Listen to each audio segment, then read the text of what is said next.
Tak, a sme vo finále. Vítajte pri poslednej 6. časti nášho zamyslenia nad modlitbou svätého Efréma Sýrskeho. Je to modlitba, ktorá nás, verím, sprevádzala celým týmto obdobím Veľkého pôstu.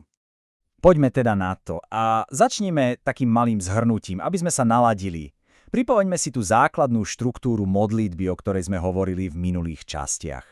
Lebo viete, svätý Efrém nám nepredkladá len nejaký suchý zoznam hriechov, čo máme a nemáme robiť. Vôbec nie. Jeho modlitba to je vlastne taká duchovná diagnóza.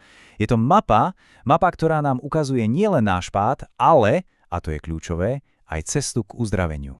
A presne toto nám odhaluje tú úžasnú dvojitú dynamiku celej modlitby. Pamätáte, prvá časť, to sú vlastne prosby o odstránenie tých negatívnych síl, tých duchov, čo v nás narúšajú Boží obraz. A potom druhá časť sa sústredí na budovanie čnosti, ktoré ten obraz naopak obnovujú. Je to vlastne cesta od rozpadu k obnove, od chaosu k pokoju.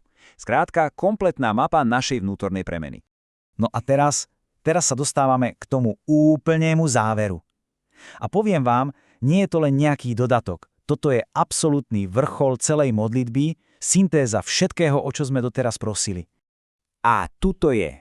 Daj, aby som videl vlastné hriechy a neodsudzoval môjho brata. A teraz sa podržte, lebo tu sa dostávame k samotnému jadru. Najcennejší dar, o ktorý tu prosíme, nie je dokonalosť, ani trpezlivosť, ani dokonca samotná láska. Nie. Je ním táto jedna, zdanlivo taká jednoduchá vec, schopnosť vidieť vlastné zlyhania a zároveň nesúdiť druhých.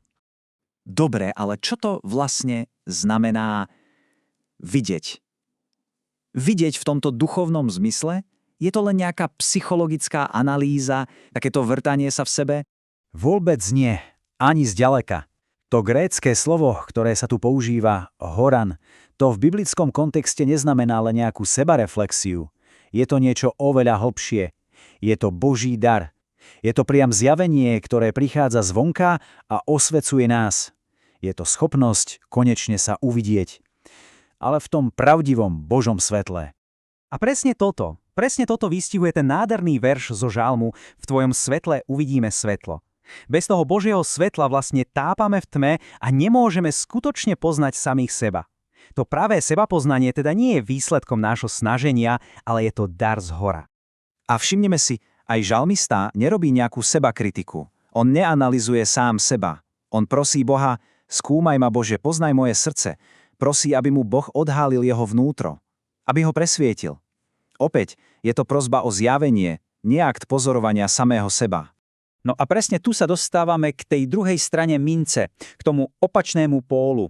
Lebo tá neschopnosť vidieť vlastný hriech, to je presne ten koreň, z ktorého vyrastá odsudzovanie druhých. Veď si len spomeňme na Kristove slová, však prečo vidíš triesku v oku svojho brata a brvno vo vlastnom oku nebadáš? Sám Kristus tu jasne spája súdenie s duchovnou slepotou.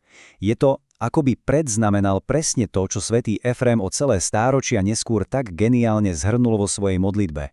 A ten najlepší príklad, predsa podobenstvo o farizejovi a mýtnikovi. Tam ten kontrast vidíme úplne jasne. Na jednej strane farizej, ten je taký pyšný na svoju spravodlivosť, že sa vyvyšuje a odsudzuje.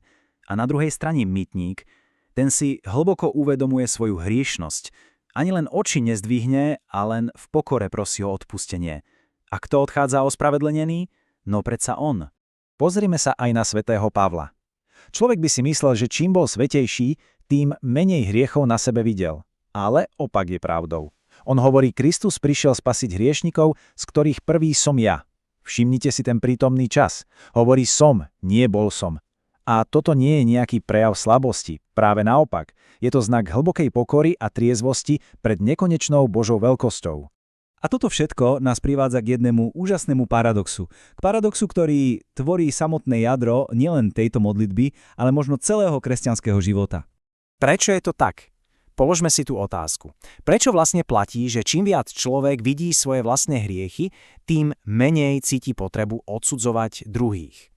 No, tá odpoveď leží presne v tejto postupnosti, v tomto reťazci. Keď človek naozaj uvidí svoje vlastné hriechy, čo sa stane, uvedomí si svoju totálnu, absolútnu závislosť od Božej milosti.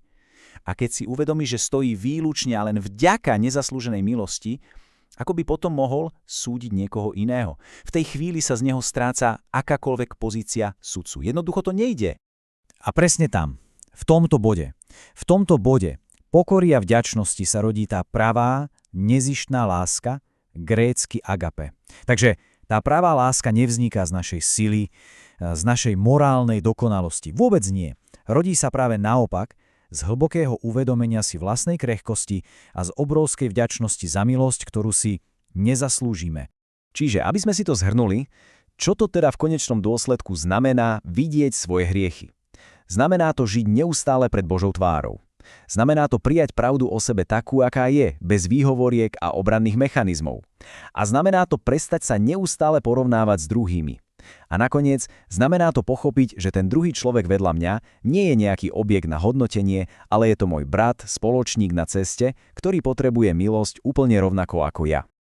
A týmto sme na konci. Chcem sa úprimne poďakovať za sledovanie tejto série a za to, že sme mohli spoločne kráčať touto cestou reflexie cez Veľký pôst.